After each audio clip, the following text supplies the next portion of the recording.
Welcome in. We are going to be doing ESFAND, also known as Cornwood, and he knows himself to be a person who enjoys being alone. He is okay with it. Just because he's alone, it doesn't mean he's lonely. Because this is all about community, he's all about family and friends and, you know, taking them from what upleveling would be understood as going from fiance to bride and groom.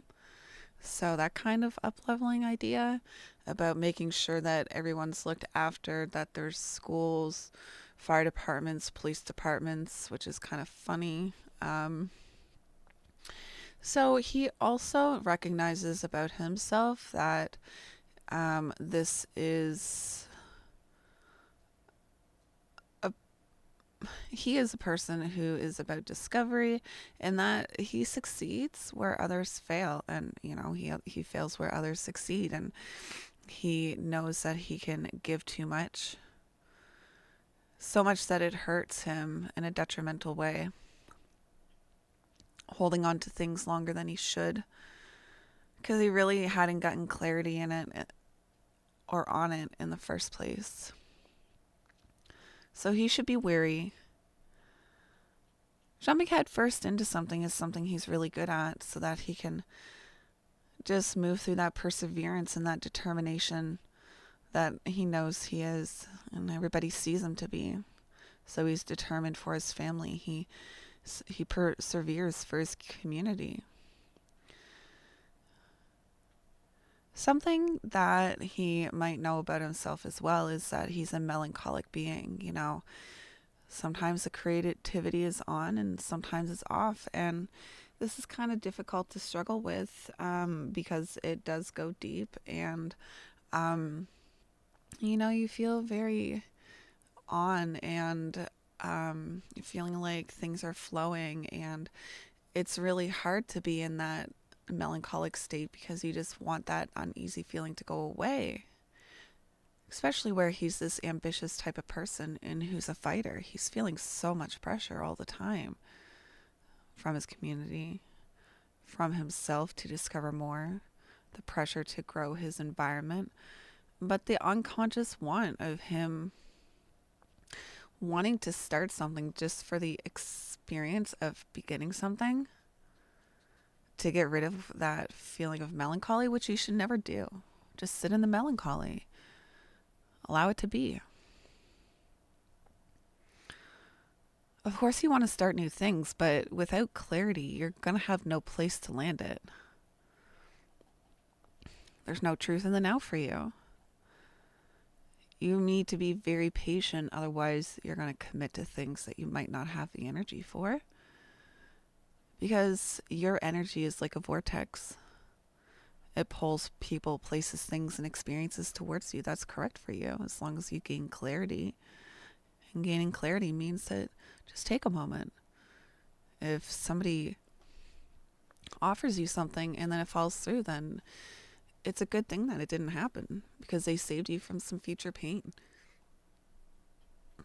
When somebody offers you something, they want your energy. They find you juicy. Meow. But what they want is more of you the longer that you make them wait. So like a day or two, a weekend, they're like, oh my God, how can we make this more spicy so that we can get this person? So just be patient with yourself, because you might have the tendency to hold on to things that are no longer serving you, people, places, things, or experiences.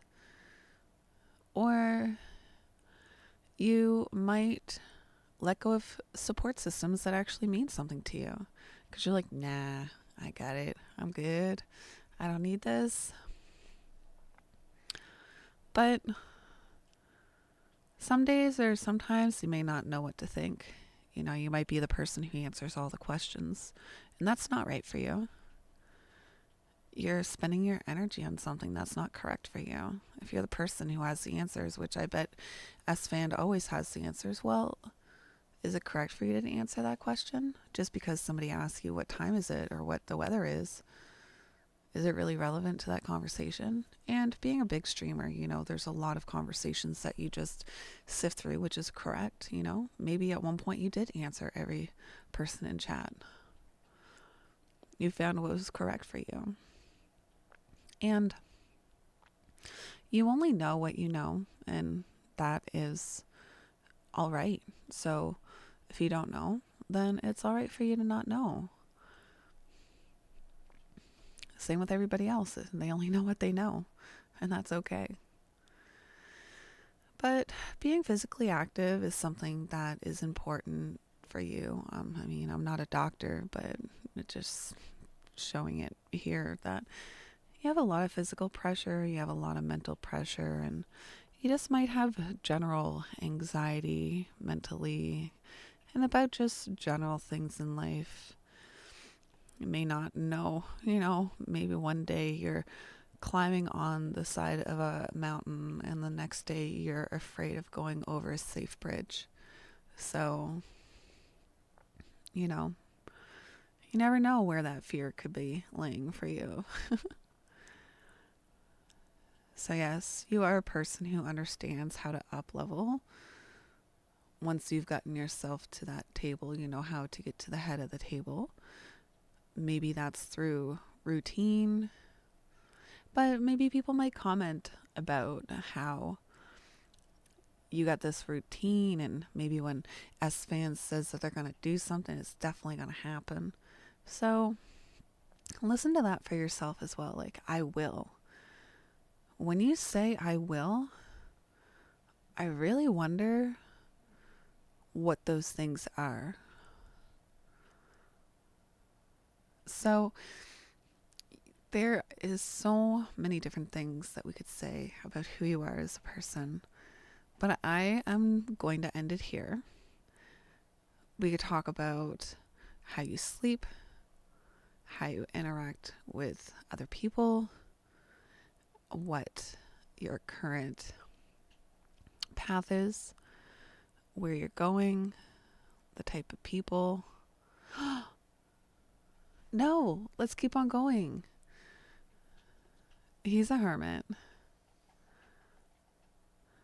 And he was always seen as this wise little being when he was younger. And after he's 28, he's gonna go into this hermit self that he already enjoys being, so that he can really recuperate from the first part of his life and just be that hermit who doesn't